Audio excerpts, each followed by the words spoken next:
इस वीडियो में हम जो भी उपाय बता रहे हैं ये सभी उपाय महान लोगों ने किए हैं। इस उपाय को करते हुए योग का भी सहारा जरूरी है। काम वासना और सेक्स की माया जाल से बचने के लिए ये सब उपाय तब कारगर होगा जब आप विश्वास के साथ इसको फॉलो करके जीवन का कुछ समय सत्य को समझने के लिए बार बार लगाते हैं, गहरा चिंतन करते हैं, मन में मंथन करते हैं। आपके विश्वास और अभ्यास के अनुसार ही आप सफल हो सकते हैं। इसके अलावा अगर आप किसी जादू की छड़ी या दवाई के भरोसे हस्तमैथुन व सेक्स की माया जाल से बचने की उम्मीद करते हैं तो ऐसा कभी नहीं हो सकता, क्योंकि इससे पहले भी ऐसा नहीं हुआ है।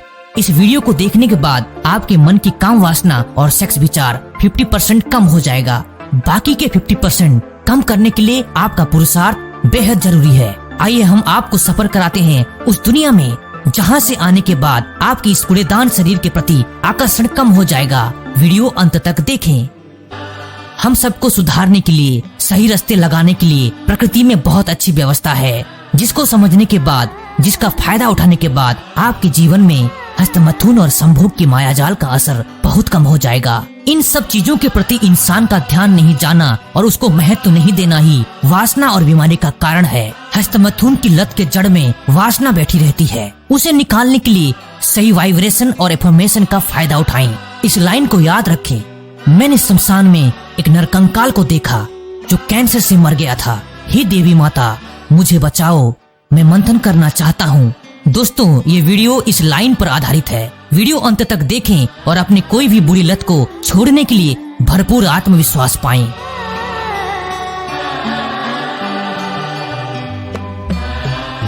नंबर 1, शमशान घाट। इस दुनिया में किसी का जन्म होता है, सब उत्सव मनाते हैं। उस माहौल में लोगों के दिल दिमाग से खुशी के थॉट्स निकलते हैं जो एक वाइब्रेशन जोन क्रिएट करता है। उस वाइब्रेशन जोन में सबको अच्छा लगता है। उसी तरह इंसान मर जाता है तो उसे शमशान घाट ले जाते हैं। उस मिट्टी में लोगों के मरे हुए शरीर को जलाए जाते हैं, दफनाए जाते हैं। वहाँ एक पेनफुल वाइब्रेशन जोन क्रिएट होता है। वहाँ की हवा और मिट्टी में छोटे छोटे जो आंखों को दिखते नहीं हैं ऐसे कण होते हैं, जिसके टच में आने के बाद व्यक्ति दुनियादारी को कुछ समय के लिए भूल जाता है।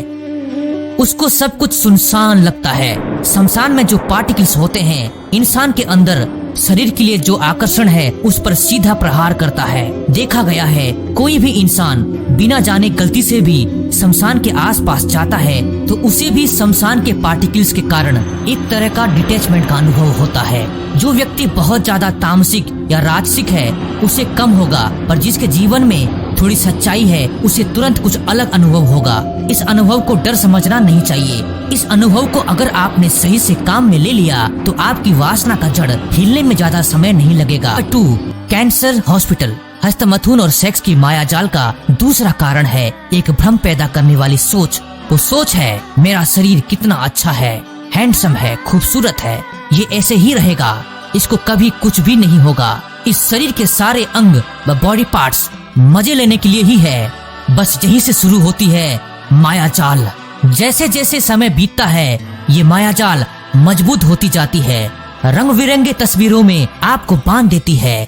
निकलने का रास्ता बंद हो जाता है। जब तक आप इस माया जाल को कमजोर नहीं करेंगे तब तक हस्तमैथुन की माया जाल में बंधे रहेंगे। आपको कोई नहीं बचा सकता। इसलिए हम आपको सजेस्ट करते हैं कैंसर मरीजों को देखें। अगर संभव हो तो कैंसर हॉस्पिटल के वाइब्रेशन में जाएं। वहाँ के पार्टिकल से झूठी माया जाल कमजोर पड़ जाएगी और आप निश्चित रूप से एक ऐसा अनुभव लेकर आएंगे जो आपकी सोच को एक नए आयाम के तरफ ले जाएगा। नंबर 3, कंकाल। इस दुनिया में बिना कंकाल का कोई भी मनुष्य नहीं है। हड्डियों के ढांचे पर कुदरत ने मांस का पुतला फिट कर दिया है और आप सोच रहे हैं मैं बहुत बड़ा तिस्मार खान हूँ। कुदरत की एक आंधी आएगी, कुदरत का कुछ कहर आएगा।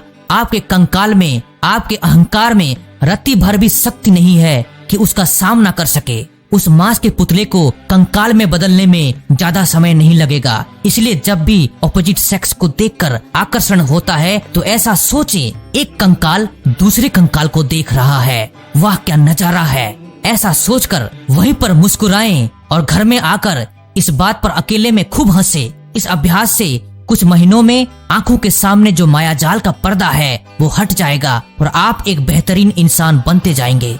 4, देवी माता। श्री रामकृष्ण परमहंस की ये टेक्निक बहुत पावरफुल है। इस टेक्निक से बहुत सारे लोगों ने खुद को जबरदस्त सेक्स अटैक से बचा लिया है। जब भी किसी स्त्री को देखकर मन में गलत विचार आए तो अपनी नजर को उसके पांव की तरफ घुमा देना चाहिए और सोचना चाहिए ये भी देवी माता का रूप है। इसमें आपका सवाल हो सकता है, किसी सुंदर स्त्री को देखकर देवी माँ का विचार आना संभव नहीं है, बल्कि वासना भड़क जाती है। हम आपको जवाब के साथ सजेस्ट करते हैं, आपको मन में गहरा चिंतन करना चाहिए। देवी माँ से बढ़कर कोई भी सुंदर नहीं है। इसे बनाने वाला ईश्वर कितना सुंदर होगा। मतलब वो ईश्वर चाहे तो मेरे अंदर की वासना को बदलकर उसमें भी देवी माँ की शक्ति को बिठा सकता है। ऐसा सोचकर जब आप उस स्त्री के पांव की तरफ ध्यान से देखेंगे तो आपकी वासना का जोर खत्म हो जाएगा और आप यकीनन उस समय गलत सोचने या करने से बच जाएंगे। नंबर 5, मंथन। जब से आपके जीवन में ये पहली सोच पैदा हुई, बस अब बहुत हो गया, शरीर को बहुत छेड़ लिया, अब खुद को बदलना है, यही सोच आपको कई बार बचाएगी। इस सोच को आप मंथन में बदल सकते हैं। मंथन करते करते ही आप मंजिल के नजदीक पहुंच जाएंगे। विश्वास रखें, बीच बीच में रुकावट आए तो कभी भी नहीं हारें। मंथन करते रहें, मंजिल की तरफ बढ़ते रहें। इस लाइन को हम फिर से दोहरा रहे हैं। मैंने शमशान में एक नरकंकाल को देखा जो कैंसर से मर गया था। हे देवी माता, मुझे बचाओ, मैं मंथन करना चाहता हूँ। मैंने शमशान में एक नरकंकाल को देखा जो कैंसर से मर गया था। हे देवी माता, मुझे बचाओ, मैं मंथन करना चाहता हूँ।